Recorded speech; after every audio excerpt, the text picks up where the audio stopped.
Welcome, everybody.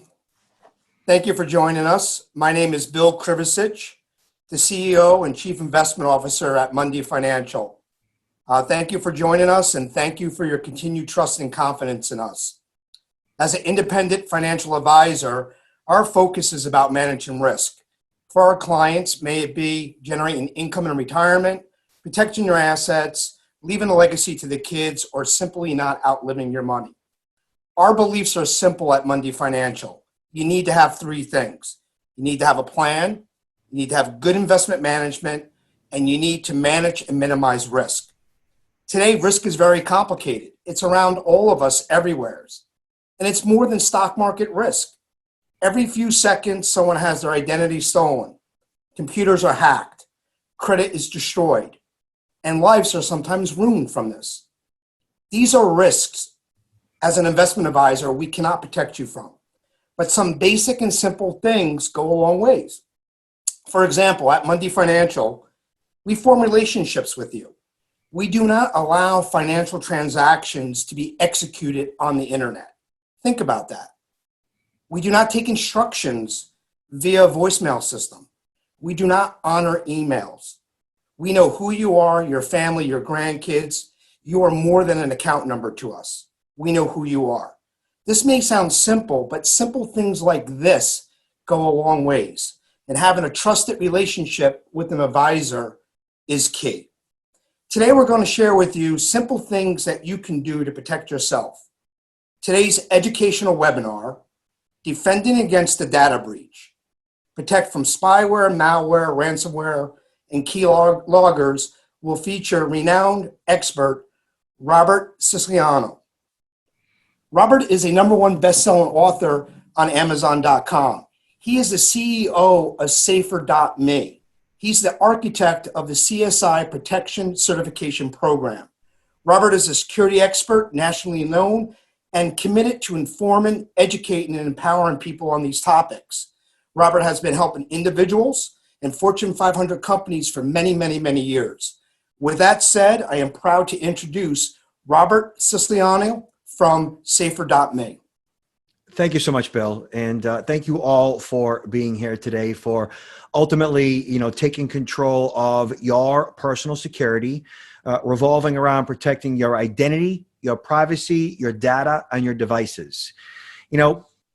This problem has been going on for as much as 20 years. I've been online since the mid-90s.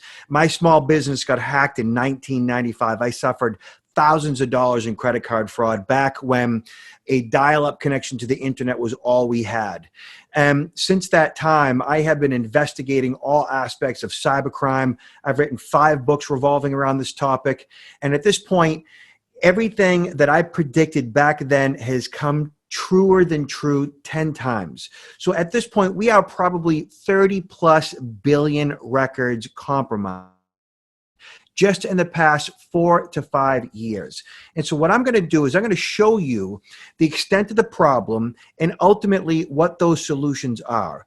Now, the good news for many of you is that, number one, this problem is ultimately solvable if you do some basic things. And number two, I don't speak tech, so this is going to be easy for you. And I really mean that.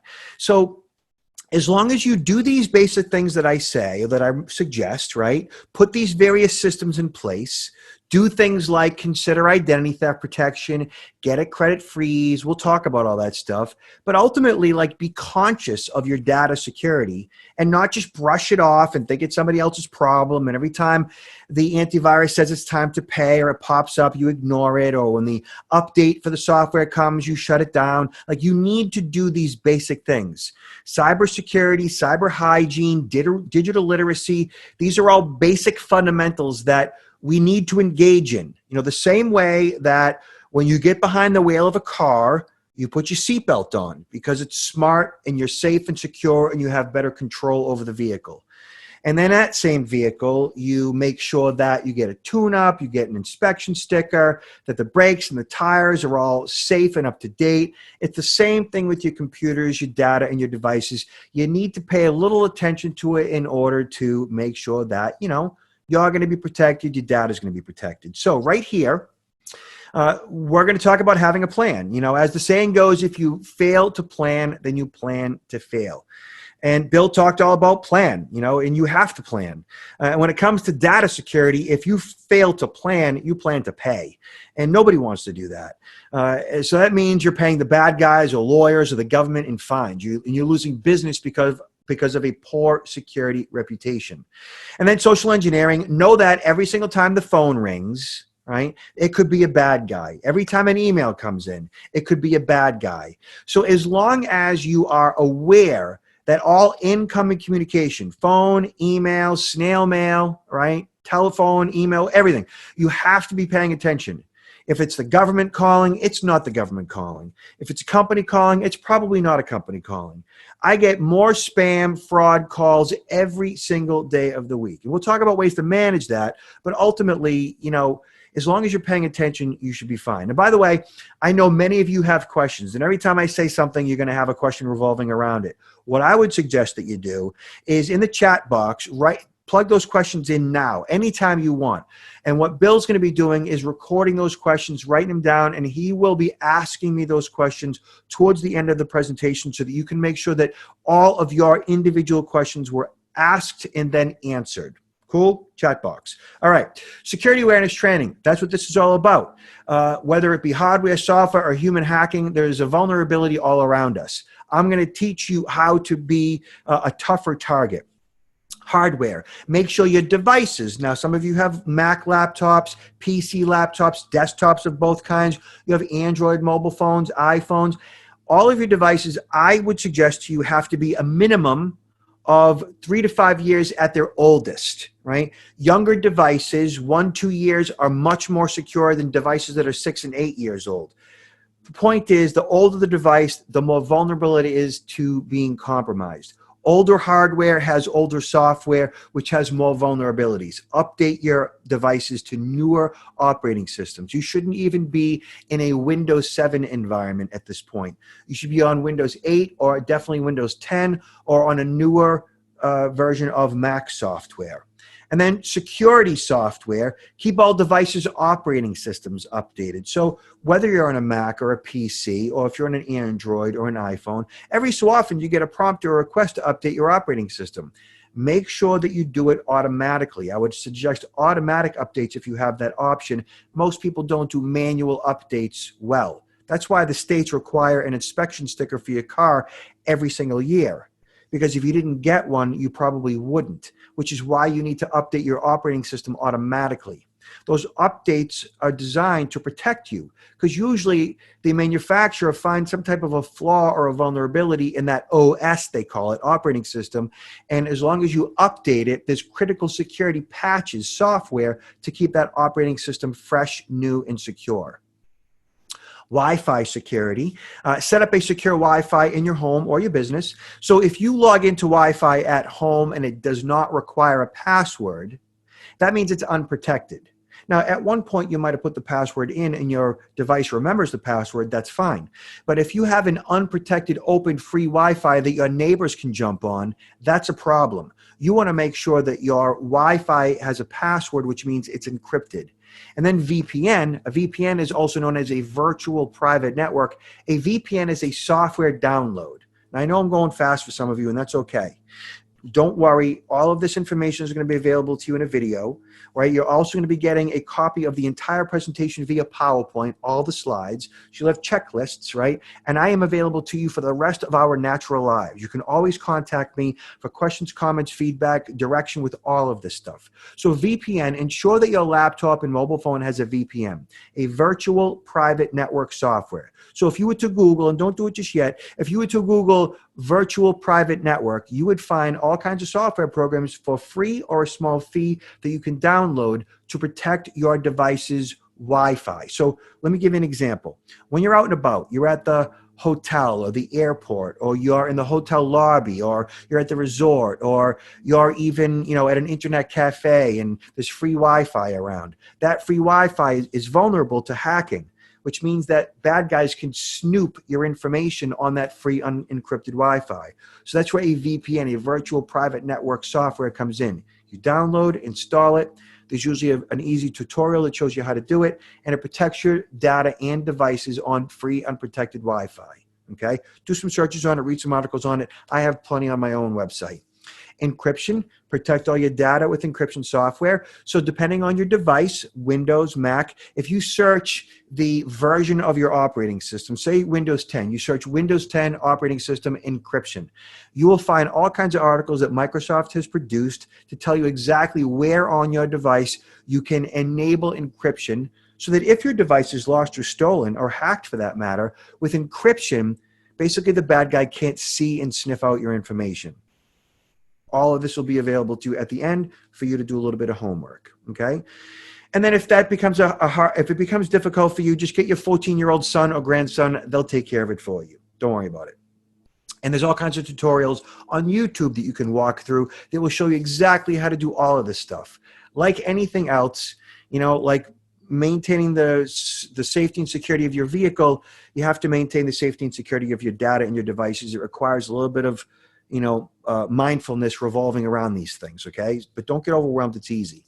And then tracking, right? So tracking software. So if you have an iPhone, you might be familiar with Find My iPhone, which is an application, an app that if you were to click on it, it might tell you where your spouse is, where your phone is. I have my Find My iPhone set up with my daughters in it, with my wife in it, with me in it. My wife can tell you where I'm at. I can tell you where my daughters are and vice versa. And if the device is lost, you just go to your Find My iPhone app, or I can go to my Mac and I can find my iPhone, my wife's iPhone, and so forth. That has come in handy a bunch of times. You can get that same tracking software for a laptop and for an Android device as well. And then backup. Backup can be a nightmare for some people, but it's necessary. So the easiest way, of course, to backup is on, say, your laptop or your desktop, plug in an external drive. For some of you, it could be a thumb drive that you might back up to manually. Others, it might be an external tower, or like a Western Digital external hard drive that you plug in, via a USB cable. And then you have software that automatically backs up.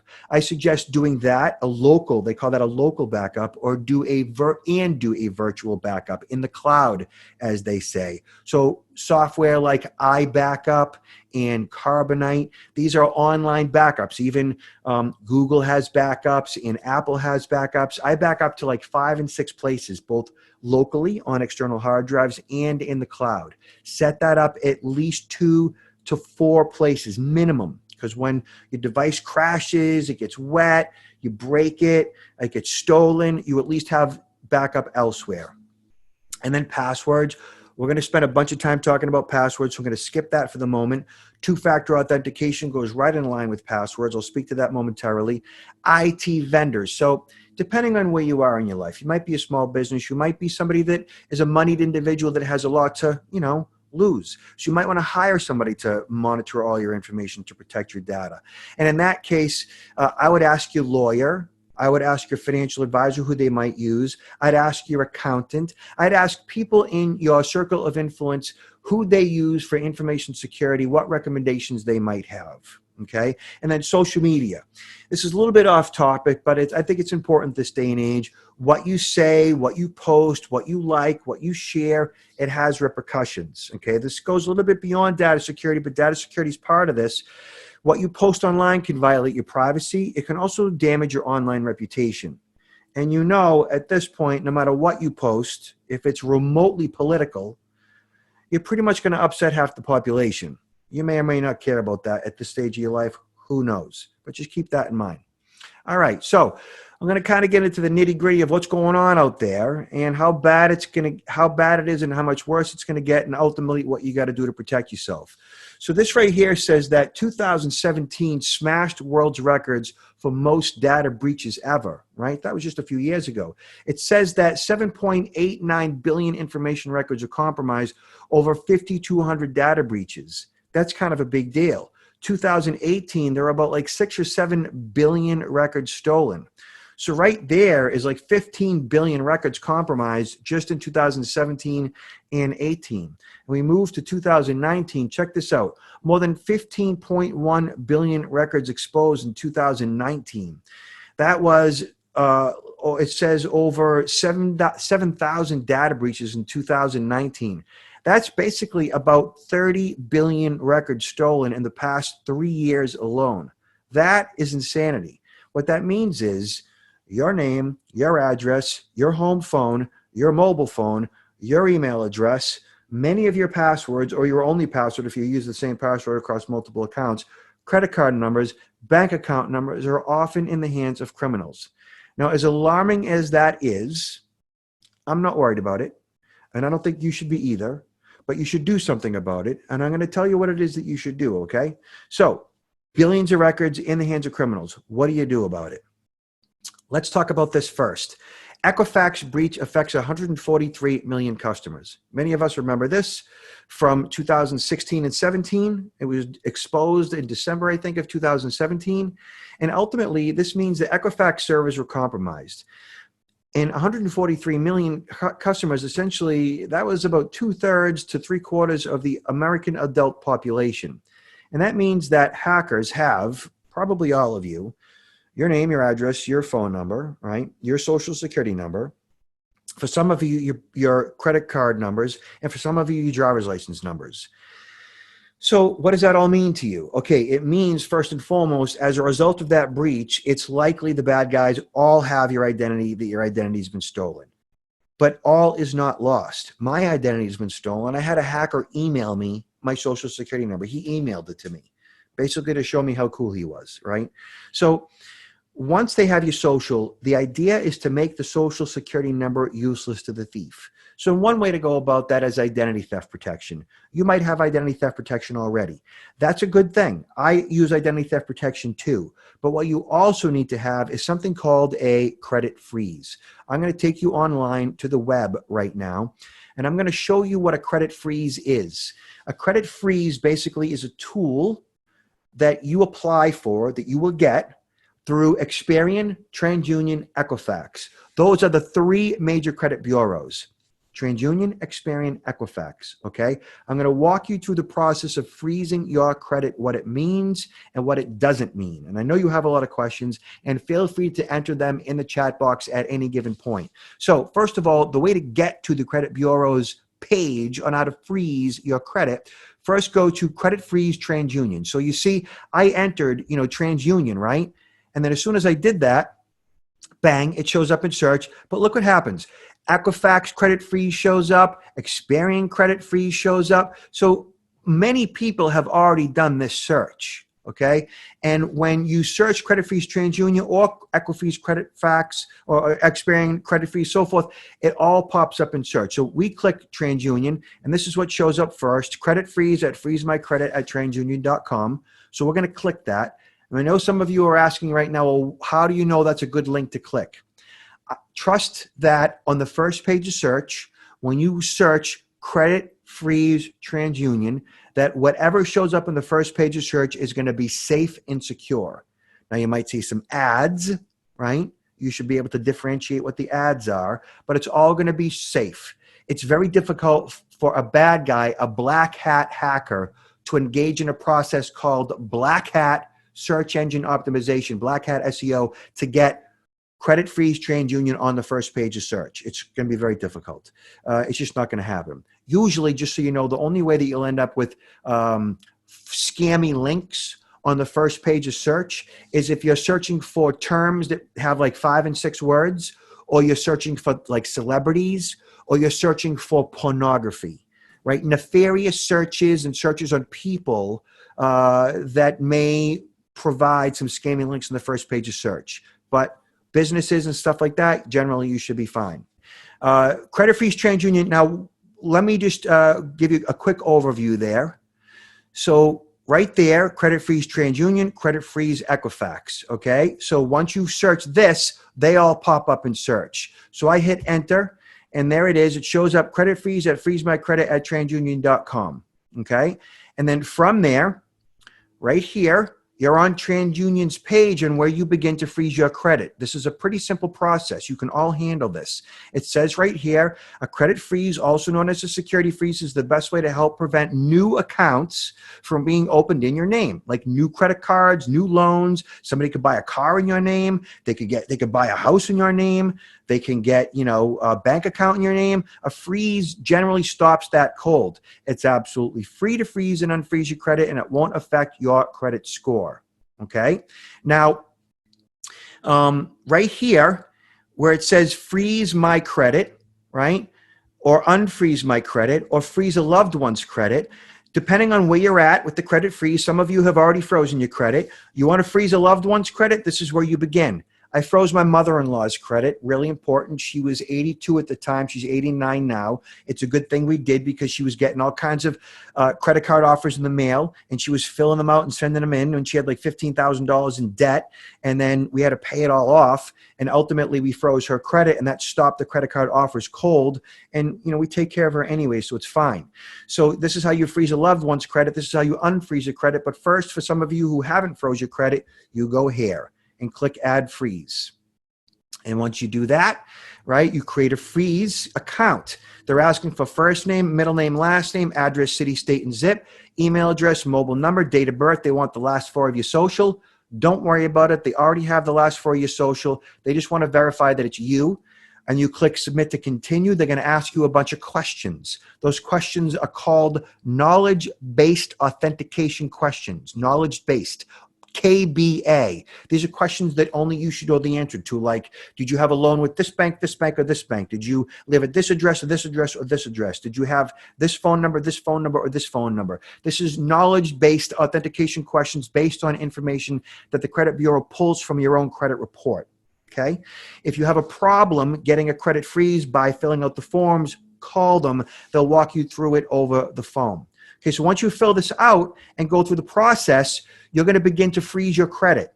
And once it's done, you're going to get an email from them and probably something via snail mail that essentially is, all of your credentials, your username and password, a special code, the website to visit when you want to unfreeze your credit, okay? This is a pretty simple process that gives you full control over whether a lender can check your credit or not. Okay, so now let's just say tomorrow I want to buy a car or lease a vehicle, right? I'm going to call the dealership.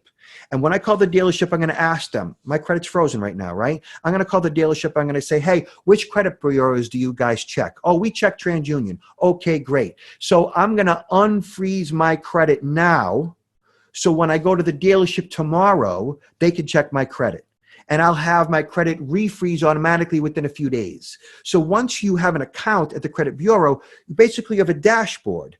And that dashboard has, what do you want to do? You want to unfreeze your credit? Great. And there's like a little calendar there. What day you want to unfreeze it on? I want to unfreeze it on tomorrow's date. What day you want to refreeze it? I want to refreeze it on Friday's date. Great. And that gives you control on when your credit can be accessed. Okay. This does not negatively affect your credit scores. There's no ding on your credit ever by freezing or unfreezing. And it definitely does not in any way hamper you from getting credit. You just have to remember to unfreeze prior to going for a loan of any kind. It's pretty simple. As a 51-year-old adult who has had his credit frozen since February of 2008, when credit freezes were first available, I have had my credit thawed. So frozen now for 12 years. I've thawed it on average every 2 years. A few refinances, a few leased vehicles. So pretty simple stuff. On average every 2 years.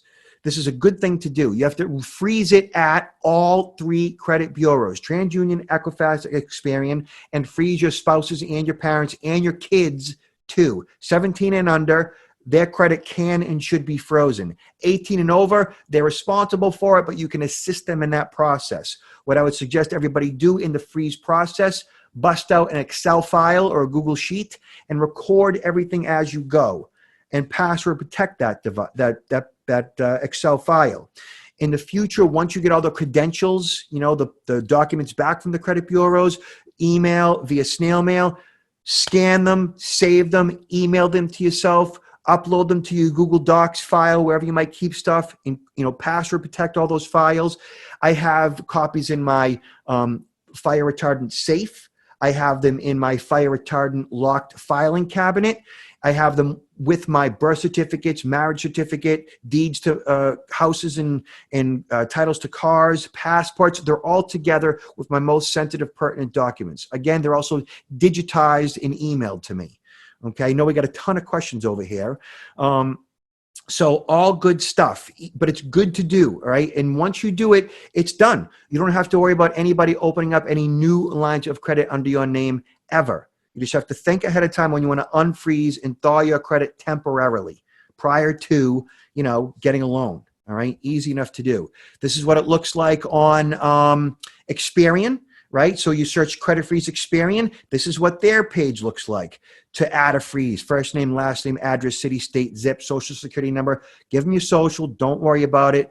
And then once you submit it, you have now done it at TransUnion and Experian. Then do it with Equifax. Good stuff, and gives you control over whether or not your credit can be checked by anyone. Bad guy gets your social now. They go to try to check your credit or try to get a loan under your name or get a car under your name or a credit card under your name. The lender goes to check your credit. They're not going to get in because your credit's frozen. The lender can't see your scores. If the lender doesn't know your scores, they don't know what their risk level is. If they don't know their risk level, they're not about to give a credit card to a bad guy. Easy enough. Okay. As you're going back, Robert, to the PowerPoint, a couple questions came in. Do they charge a fee to freeze your credit? Credit freezes are free. Yes, they have been free since since September of 2018. So once the Equifax breach happened, right? Congress legislators got together and they forced the credit bureaus to make the credit bureau free, the credit freeze free to everybody. And they made a requirement that children 17 and under also get a free credit freeze, and it's free to thaw a credit freeze as well. So this is a free thing that you should definitely do. And I would get it done like tonight. Like, why not? Now you have control. Bill, do you want to hit on any other questions revolving around that now? Just one other question real quick on the credit freeze. What happens if you forget to thaw it out and you personally apply for a credit card or a refinance? Does that create a problem in the process, or is that easily to correct? So it creates a minor inconvenience. So I have been in situations where I would apply for insurance, right? And when I applied for insurance, I'd get kicked back by the insurance company or by the application saying, we are unable to process your application. And I would make a call to customer service and they'd say, do you have a credit freeze? I'd say, yeah, well, that's why. Now, on a financial application, it would make perfect sense to me why a credit freeze would block me out. But on an insurance application, that wouldn't immediately be apparent to me. But that's the only time it's ever inconvenienced me. Otherwise, for financial applications, you might get bumped out. They might tell you right off the bat it's because of a freeze, but then you just go and you temporarily thaw it and you'll be fine. I have never been so inconvenienced that I didn't get the loan or didn't, ultimately process it. It's literally going online, username, password, checking a couple of boxes, unfreeze, and you're good to go. Just two other questions, and we'll move on to a different topic. With the credit freeze, some of the questions were, what happens if I start making bigger purchases than the norm? Will that have an effect? And then the last question, can a bad person freeze my credit? Can somebody else freeze my credit without me knowing? So as far as the larger purchases and the credit freeze, as long as your credit is thawed in the process of getting that larger loan, then there's no issue there. Now, if there's like this crazy frequency of y'all like applying for these high value loans like every other day for weeks at a time, then you might want to just keep your credit thawed for a longer period of time, opposed to freezing 1 week and unfreezing the next week and freezing 1 week and unfreezing the next week, depending on the nature of your business. You could be in real estate, something to that effect. So that said, you just have to gauge when you want to thaw it and when you want to refreeze it so you're not inconvenienced by doing it frequently. Otherwise, as far as a bad guy freezing your credit, really good question. One of the things that I had said in regards to when you apply to get a credit freeze is that you're going to be asked KBA, knowledge-based authentication questions, questions that only you should be able to answer. And the idea behind the knowledge-based authentication questions is that only you can answer them, that a bad guy wouldn't be able to. So you want to go ahead and freeze your credit now so a bad guy doesn't, but it's unlikely that a bad guy would be able to unless they knew everything about you. Right here, astonishing 773 million records exposed in monster breach. Right now, this is 750 million records stolen from one data breach. This is kind of a big deal, you know, even though there's been 30 billion stolen in the past 3 years. In this particular one, look at this, 21 million unique passwords stolen. What does that mean? What does it mean when 21 million unique passwords are stolen? It means that, you know, a good, tenth of the population, their information is in the hands of identity thieves, their passwords. Right? It also means that with the other 30 billion records stolen, many of those were passwords as well. Now, I'm going to show you something right now.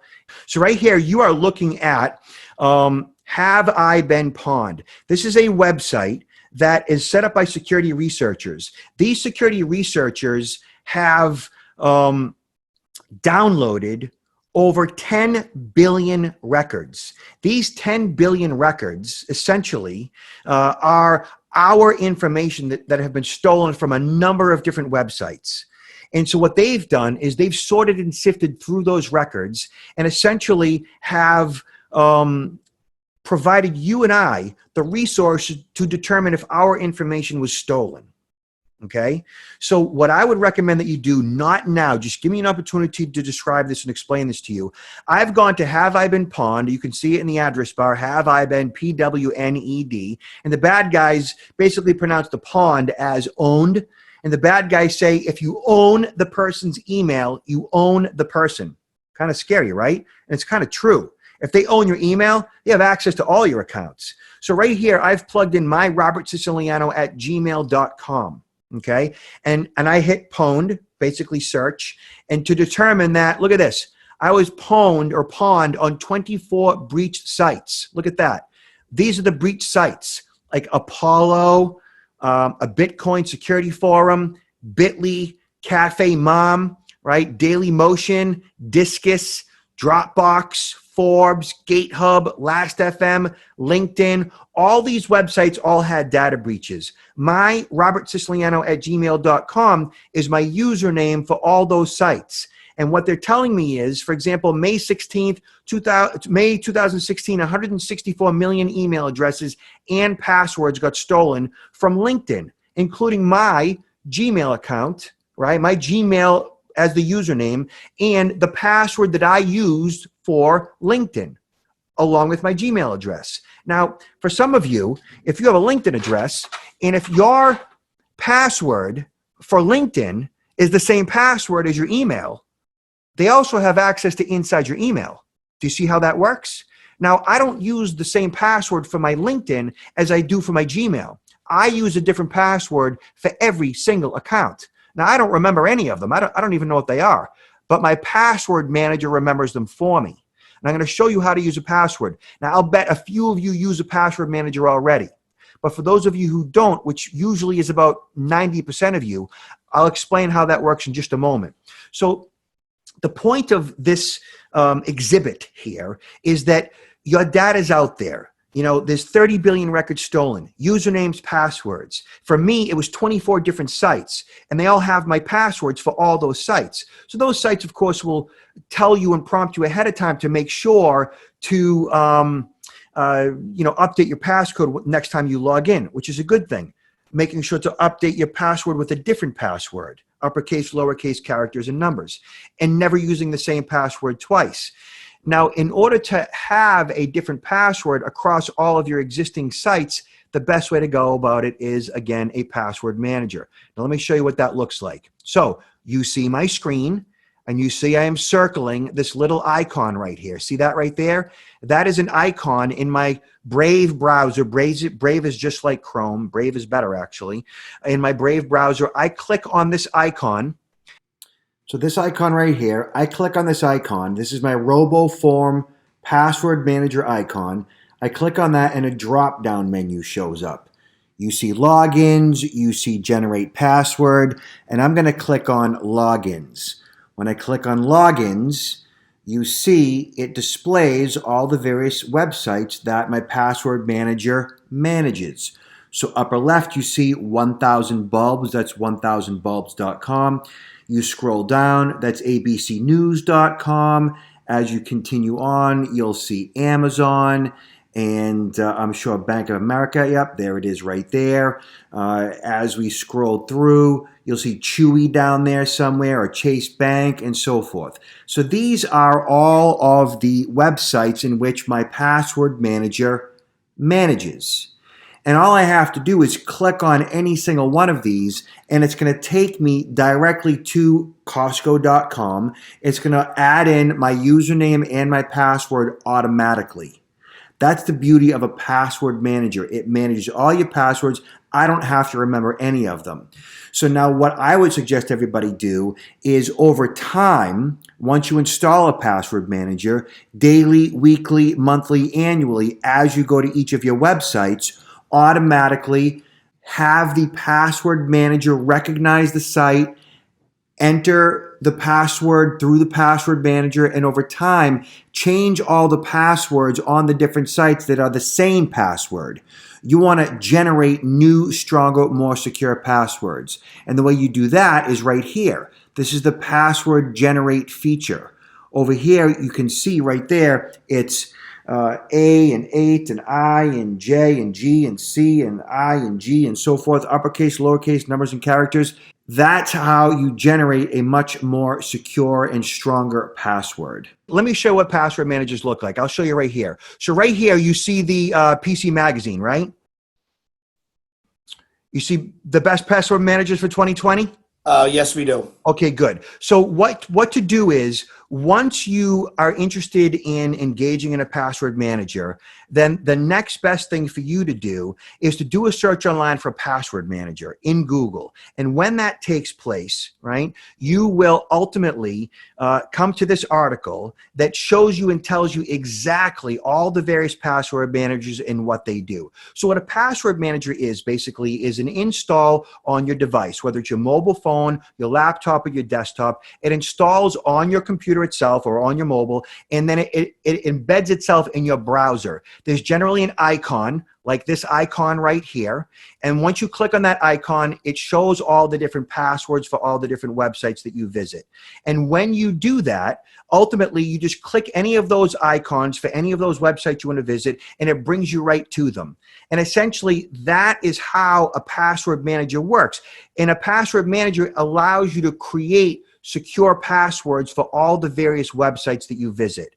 So the password manager has a tool built right into it that creates uppercase, lowercase, numbers, and characters. It makes it as easy as possible for you to create secure passwords. Now, my passwords are all like uppercase L and lowercase n and ampersand and exclamation point and number 1 and number 7 and lowercase this and that. I don't even know what they are. My password manager creates them for me. It remembers them for me. And I use the password manager to enter them into all the various websites that I want to visit. Okay, pretty simple actually. And on this particular website, it shows you, when you search password manager, it shows you all the various password managers that are out there. Keeper, LastPass, RoboForm, which is the one that I use, 1Password. Lots of people like 1Password and they love LastPass, right? These are usually about $20 to $30 either for a lifetime license or an annual license. I know with RoboForm, I spend $20 a year. It works on my Mac, my PC, my mobile devices, my wife's devices, my kids' devices. It works across all the various devices. And we share all of our passwords, and I'm perfectly cool with that. So for example, I'm cool with sharing my passwords with my kids, okay?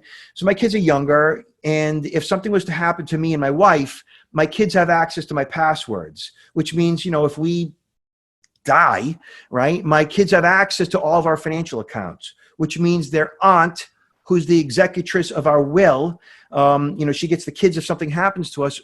their aunt has access to all of our financial records, everything. It's all right there in the password manager.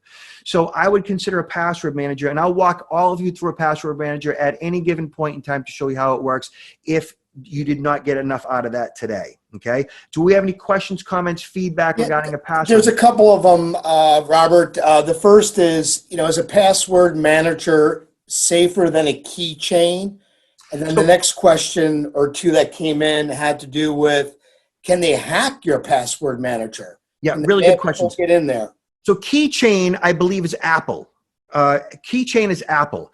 And Keychain is Apple's version of a password manager. And if you're living in an Apple environment and using Keychain as your password manager, go for it. Apple knows what they're doing. I have full faith and trust in them. Now, as far as a bad guy hacking your password manager, so I had said this at the very beginning. I am not as worried about your password manager getting hacked as I am that many of you are using the same password across multiple accounts. So when I showed you have I been pwned, and it showed you that I had 24 different websites that had my username was part of a data breach, and many of them, my passwords were hacked, the bad guys already have access to all of your sensitive information in that regard that has been hacked in data breaches in the past. So the low-hanging fruit is the readily available data.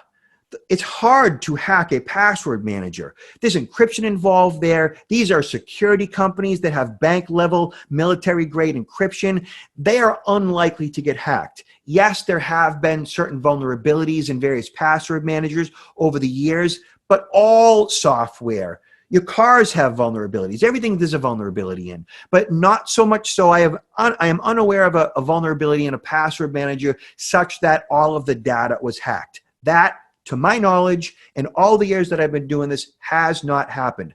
I am totally cool and comfortable with you having a password manager. You will no longer be the low-hanging fruit. You have much more security than 90% of the population that's using the same password across all of their accounts. And I'll throw this question out to you. This is a question that came in earlier. The question was, are Apple devices safer versus OIS, or are they the same? Do you want to comment on that with the passwords and protecting yourself? I love that question. So Mac versus PC, right? So understand that 80% of the world's computers are PCs, 20% are Macs. Macs are more secure based on a couple things. First, let's go back to Bill Gates in the late 80s and early 90s when they created Microsoft's operating system. What they did was, when they created their operating system, they opened up the source code to the world so that software developers could create software revolving around Microsoft's operating system. Okay, so they opened up their OS. And what that meant was you can build a virus. A virus is just software. You can build a virus around Microsoft's operating system too. And there are millions of viruses targeting Microsoft's operating system. It's much harder to hack Microsoft's operating system today than it was back then, but there are still millions of viruses targeting Microsoft's operating system. Whereas Steve Jobs in Apple, they learned from Bill Gates' mistakes in that regard, and they kept their operating system closed. And they only let out a little bit of the code in order to create a few applications around it and didn't expose it all to the world. So compared to Microsoft, there are thousands of malware viruses targeting a Mac versus millions targeting a PC. You still actually need antivirus for a Mac as well. I have antivirus on this. Avast is good. McAfee is good. I have antivirus on this Mac that you're looking at right now. I have to. I've encountered viruses. It's important that you have virus protection on a Mac. That said, your password manager, whether it's Keychain or it's RoboForm or it's 1Password, they're all they offer their own updates. If they have any vulnerabilities, all software has its own updates. Like Adobe has its own updates. Microsoft Office has its own updates. Updating your operating system and updating all of your software is equally important. Okay? All right. The last question about password managers that came in. Good. The question is, are the passwords stored on the individual devices, or are they stored in the cloud? And what happens if you lose your device? Are you in trouble? I love these questions. This is a smart group. Okay, so with most password managers, your passwords are stored locally on your computer, so you can access them on your computer without connecting to the web. They're also connected and backed up in the cloud. And when I say the cloud, so for me, it's RoboForms cloud. Or for you, it might be LastPass cloud or 1Password cloud. So the company that provides the password manager, they're talking to my computer. And if I was to change my password right now, say for Amazon on this computer, it would shoot up to RoboForms cloud server, update it up there, and shoot it down to all my other devices, telling my other devices that Robert updated Amazon on this particular Mac, and all the other devices know about it now. Now I can access my passwords on the cloud, so I can go to roboform.com right now and access all of my passwords, or I can get them on my device itself. And if you lose the device, you can get it on the web based on the cloud-based backup. And I'm okay with your passwords being in that cloud because it's got bank-level military-grade encryption. All right, we cool, Bill? We're good. All right. So hackers are stealing closing funds by intercepting lawyer-client email. So one of these hacks that you should be aware of, which is kind of a big deal because, you might be buying a house, you might be buying a vacation home. Mortgage closing fraud is a huge problem. It's anywhere between $60 and $160 million a year fraud. So your real estate agent, right, your lawyer, his or her email gets compromised. Bad guy is inside their Gmail, watching, lurking, waiting. And when you are in the process of working with that lawyer or real estate agent, right, setting up the closing, you've made an offer, setting up the closing, the bad guy's inside of his or her email watching and waiting and sees the closing taking place. The bad guy sends an email to you, the buyer, with wiring instructions from the real estate agent's email. It's coming from her email. It's coming from, joy@realestateagentemail.com. And you receive that thinking this is coming from Joy and it has wiring instructions. You fill that information out. You wire money to a bank account controlled by the criminal. I've seen people lose as much as $1 million in one transaction from this, and the money is gone. Okay. So if you are using the same password across multiple accounts, maybe they are too. Right? So if they're not changing up their passcodes, they could be equally as vulnerable. I'm going to search TWO, right? Factor. Look at that. Two-factor and then PayPal, right? So two-factor authentication, with which many of you already have with certain devices, with certain websites, you don't have it with everything. You need to have it with everything. I have it with PayPal. I have it with eBay and Amazon. I have it with my email. If you don't have two-factor authentication set up with your email, you are vulnerable. Your real estate agent, your attorney, right? Your accountant, they should all have two-factor authentication set up for their email. Because if the bad guy gets inside their email, Bill has two-factor authentication set up in his email. He has to. His company requires that. But lots of independent contractors, their companies might not. So you have to have two-factor authentication set up for your email communications. Because what that means is, like I showed you earlier, the bad guy knows what your email address is, right? It's been hacked, right? As far as all the various data breaches, he might know what your password is because it's been hacked in 10 other different breaches, right? So he has access to your email. But if you have two-factor authentication set up, he has to have your mobile phone in his possession in order to get into your account. So for example, two-factor PayPal. If I was to log into PayPal right now, when I log in, it's going to send me a text message. And that one-time passcode is what's going to be required for me to get into my PayPal account. So my username is my email address. My password is whatever the PayPal password is. But the bad guy would need my phone receiving that text message from PayPal in order to get into my account. The same thing has to be done with email. So let's just say you have a Gmail account, right? If you have a Gmail account, you simply go to two-factor Gmail, and right there, first page of search, google.com, Google two-step verification. This is how you set it up. You should be doing it for all your critical accounts. And once it's done, you now have so much more control than you did before. Even if the bad guy does get your password, Even if they have your password, they cannot get into your account because they have to have your mobile phone in their possession in order to get into your actual account. So the key here is to make sure that at all times, you have two-factor authentication set up for all of your critical accounts. This is how they get your passwords, through social engineering, through phony phishing emails, right? They get password reuse. You can't do that any longer.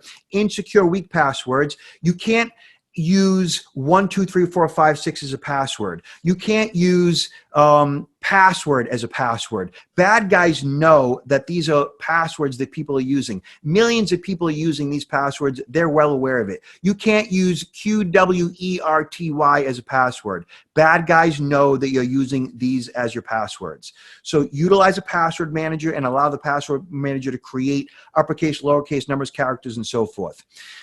Utilize those password managers, utilize two-step verification, and no passwords. I know that there are some of you out there today that have devices in your possession, mobile phones in some cases, tablets, laptops, desktops. Sometimes they might not leave the house. You might not think that they need a passcode. But what if somebody broke into your house? So if you have a device that does not have a password on it, you really need a password. Let's just say you lost your mobile phone. Now look at this. This is an actual instant message that I got from a woman that I am connected to on Facebook. And she says to me, "Hi, Rob. I'm not sure if you saw what happened to my Facebook page last night, but someone stole my cell phone while I was at a concert and posted all of my naked pictures off my phone and posted them to my wall. They were up there for hours. Is there any way you can help me find out who it was?" Yeah. My first question is, well, how many naked pictures did she actually have? How many is all, right? And what this told me is that, like, there's a lot of people out there that do this. And it's not unusual. Maybe some of you do it. There's nothing wrong with that. I mean, maybe I do it, but my wife won't let me. All that being said, you have to password protect your devices, because if they end up in the wrong hands, this is what happens, okay?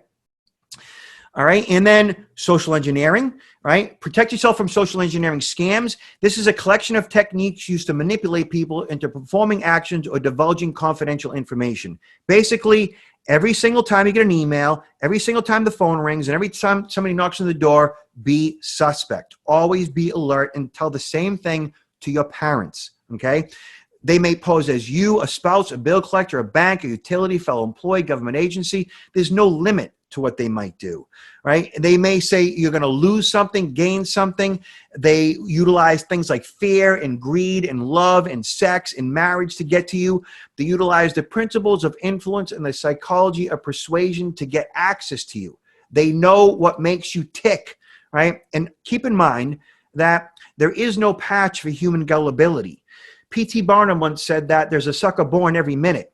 I'm going to take it one step further. I think there's a sucker in every single one of us, including me. I think we can all be suckered. I mean, look, if you've been cheated on by somebody, you've been suckered. Somebody lied to you, you took the bait, you've been cheated on, you're a sucker. I mean, it's just the way it is. I think we've all lost something in some way financially, made a bad financial decision based on a lie that we've been told. It just happens. It's normal. It doesn't make us dumb. It makes us human. Okay, so as long as you're aware of this stuff and paying attention to it and focusing on it, you reduce your risk because you're a little bit more cynical, a little more cognizant of all those inbound communications.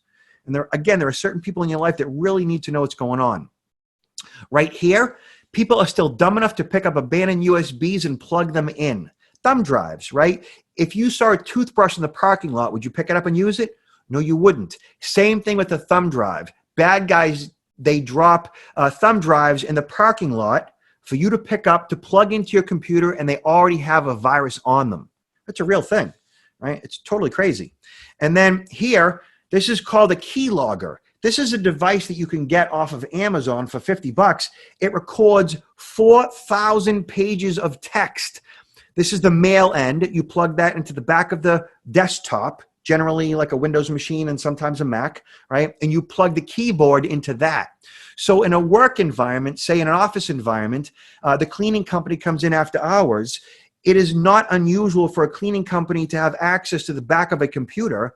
One of those employees can plug one of these devices into the back of a computer, and everything you plug into the keyboard all day, every day for a month ends up on the keylogger. Month later, he pulls it out, has access to everything. We see lots of these keyloggers on teachers' PCs at schools where the kids plug them into the back of the computer and they get the teacher's login credentials for the school's mainframe so that kids can change their grades. So just be aware of these things. Don't use library computers, business center PCs at hotels. I would never use computers that I'm not in control over. And then here, phishing. Phishing is a big deal, and many of us are aware of phishing, but we're not quite sure what to do. Basically, at this point, I generally do not click links in the body of an email unless I am 100% sure that it's legit, and often that might mean picking up the phone and calling somebody to make sure that it's okay. Like I just refinanced, and when I got all the emails from the broker, I made sure that they were legit. So I called him ahead of time and said, yep, and everything was fine. Otherwise, if I get my statement from my bank, I'm not clicking the link in the body of the email to check out my statement. I'm using my password manager to take my directly to Bank of America, and that's how I log in to check out my statement, right? And here in the middle of COVID, which is insane, right? There are a number of different scams that are going on right now that you need to be aware of, okay? So cyber criminals are targeting victims. Right now, I think corporations hacking has doubled in the past couple of months. In 2019, hacking and phishing rose by 48%. So there are relief fund scams. Criminals have started to create phishing scams that look identical to the correspondence that might come from the government. Be aware of that. Infection maps that are malicious. We know John Hopkins created a beautiful infection map, if you can call it that. But cyber criminals are modeling the exact same thing and sending out links to check out theirs, which is infected. Impersonating official health organizations like the CDC and the World Health. So you get an email that looks like it's coming from CDC or WHO. It's probably fraud. It has to be. And then scams with COVID-19 testing kits or medical supply scams, face masks, gloves, outerwear, and so forth. So every single time you get an email, be suspect at this point. And again, talk to all those people in your life that are, vulnerable. And then 93% of phishing emails are now ransomware. So when you click the links in those phishing emails or open up the file, what happens is you get a malicious install. That malicious install is called ransomware. In many cases, what ransomware does is it holds your data for ransom. And what that might mean is it actually encrypts your own data on your machine, and you have to buy the encryption key via a Bitcoin. So the only way you will get ransomware is if your device's operating systems are out of date, you have older, outdated hardware, outdated software, right? If you're randomly clicking links all the time and don't have antivirus, and antivirus is antivirus, anti-spyware, anti-phishing, and a firewall. Have a suite of paid antivirus is the best. Free antivirus is okay, but you want a full suite of antivirus. Look, if you are using free antivirus, you're using free antivirus to protect your financial accounts as well, right? And your bank accounts as well. You protect your bank accounts with paid antivirus, which is much more robust than free. Just keep that in mind. And then as far as new account fraud, how do you protect yourself from new account fraud? A credit freeze. Bad guys get your social. They open up new lines of credit under your name using your social security number. New account fraud is protected via a credit freeze. And then account takeover fraud, that's when they either get your usernames and passwords, which a password manager using a different password across all accounts will take care of that, or they get your credit card number. Now, how do you protect your credit card numbers? The answer is you cannot. But what you can and should do as far as credit card fraud is concerned, number one, check your statements. That's a biggie, right? But proactively, the best thing you can do is sign up for alerts and notifications. So push alerts or push notifications can be had at all of your various credit card companies and banks. So what a push alert is, you get a text message or an email every single time there's a charge. So my wife, we share credit cards. She makes a charge at Whole Foods. I get a text message that there's been a charge at Whole Foods. I can call her or text her and say, hey, was that you at Whole Foods? If she says, yeah, and I say, great, I leave it alone. It's as simple as that. I spend about $10,000 a month on my credit cards, and I get a text message with every single charge, and I love it because I want to know in real time. If there's anything on there that I don't recognize, I call the bank, I call the credit card company, and they will flesh it out for me right there on the phone. 99 out of 100 times, the charges are legit. Whenever there's something fraudulent, I know about it instantly, okay?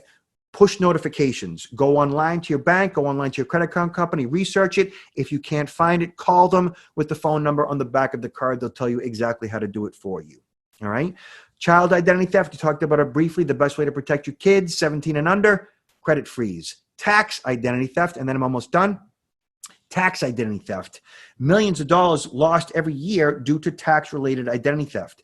The best way to protect yourself here proactively now is to search this form, Identity Theft Affidavit, IRS Identity Theft Affidavit. You'll end up on irs.gov to form number 14039. Do this for you and do this for your spouse. This is the best way to lock down your taxes in a way that requires a PIN in order to file your taxes. So if you don't sign up for the Identity Theft Affidavit, form number 14039, anybody who gets your personal information can go ahead and file your taxes. They can say that they do a refund even if they're not. And they can get that refund in the mail. And if you sign up for the Identity Theft Affidavit and get a PIN, they can't do that because they would need your passcode in order to file. It's the best way to prevent tax-related identity theft. And again, if you share jointly, you and your spouse want to file as well. All right. Bill, what do we have for questions? So we got a couple. Some of them should be easy to answer or quick to answer, but there's a couple topics that I do think you need to comment on. Yep. Let me just get a couple of the easy or quicker ones out. In regards to a credit freeze, does that affect your credit? A couple questions came in on that. Yep. So a credit freeze does not negatively affect your credit or positively affect your credit in any way. It does not have any effect whatsoever. Once your credit's frozen, all that credit freeze is designed to do is basically to freeze your credit so that nobody else can access your credit report unless you give them permission to. And giving them permission to do so means unfreezing temporarily. So it does not affect your scores at all in any way, shape, or form. Okay, great. And then the best and the safest browser to use, do you recommend one of those? And what about antivirus suite software? Are there better ones or weaker ones? So they're all antivirus, basically serves a similar purpose. They all have a similar platform. I like Avast, A-V-A-S-T. And the reason why I like Avast is it pisses me off the least. You know how they all have pop-ups and they annoy you and they take up all kinds of bandwidth and they hog your computer's memory and everything else? Avast does that the least. Trend Micro is pretty good. McAfee and Norton's are fine. The one that you might get through Comcast or Verizon, whatever free one you might get, is usually pretty good. Usually it's Norton or McAfee. They're all good. I like Avast because of its small footprint. And the other question was what, Bill? In regards to browsers, you recommend Yes. Chrome or... So I've been a big Chrome fan for, I don't know, a decade now at this point. I love Chrome. There's a new one out, and it's called Brave, B-R-A-V-E. I love Brave. Brave has the exact same look and feel as Chrome does. And the beauty of Brave, it doesn't cost anything. The beauty of Brave is that it, by default, does not record all the cookies and all the messy stuff that Chrome does.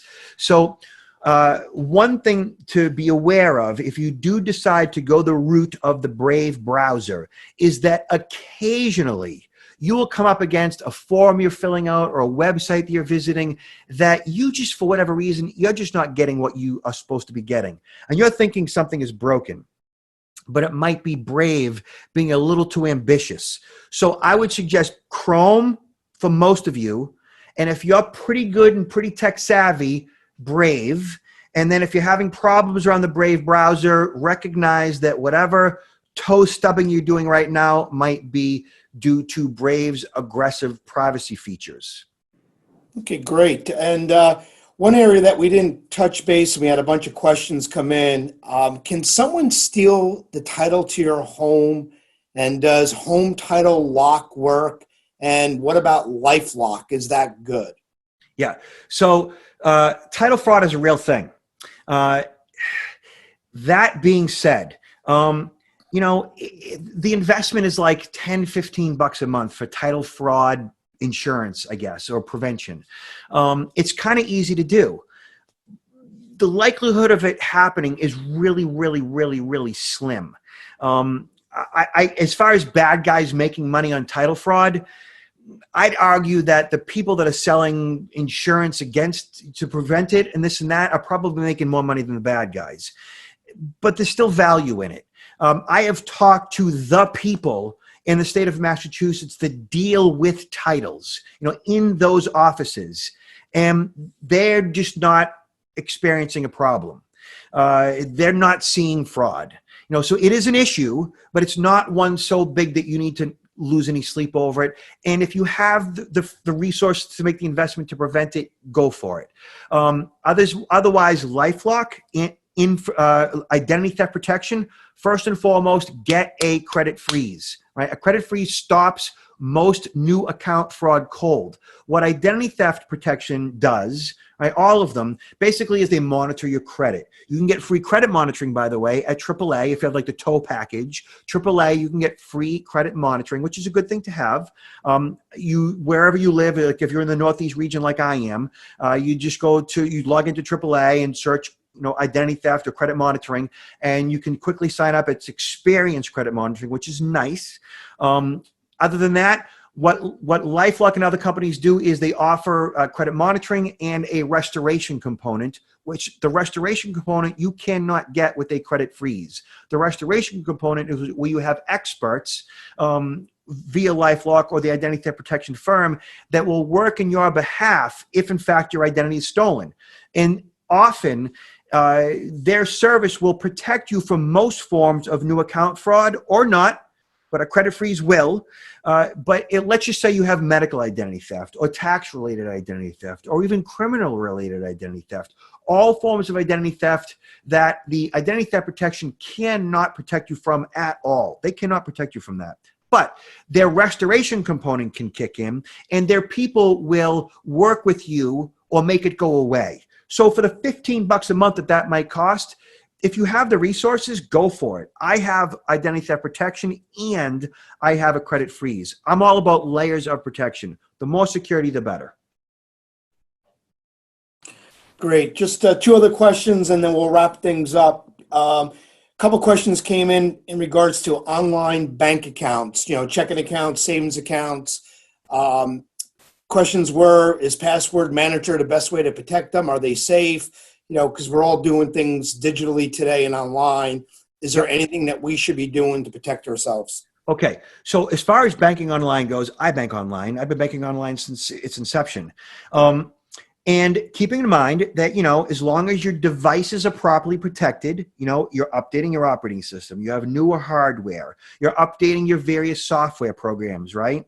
You have an updated browser. You can't have like an old version of Internet Explorer and expect to be secure banking online, right? Your devices have to be properly protected. It's no different than your car being tuned up. You can't expect to go on a long distance trip with bald tires, no brakes, and haven't had a tune-up in 2 years or an oil change. You've got to keep everything running and everything up to date if you want to pass inspection, if you want to go on that long distance trip. It's the same thing with banking online. Make sure you're doing all the basic fundamentals like we've discussed, right? And if you're using a password manager, I think with a different password across all of your accounts is the best way to go. So keeping those fundamentals in place, updated operating system, updated software, updated hardware, password manager with a different password for each account, encrypting any Wi-Fi connections in your home, using a VPN on any Wi-Fi outside of your home, virtual private network. And in general, these are all the basic things that I've been doing for the past 20 years online. And to this point, I haven't had a problem. And I don't think that you will either if you're doing basic cybersecurity hygiene. And this will be the last question, which I think is timely. There were some questions about online tax filing software, maybe TurboTax, and how safe is that? And then there was questions about there's a PIN inside of TurboTax to protect my identity.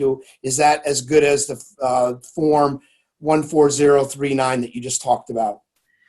All right, I want you to repeat that question one more time, Bill. People were asking about online tax services, maybe TurboTax or other vendors. Are they safe? Because we're sharing our information. So Are they protected? my accountant uses TurboTax to, file my taxes. So I'm cool with all that as well. And you should be too. TurboTax, Intuit, they spend millions of dollars a year on information security. That's all good.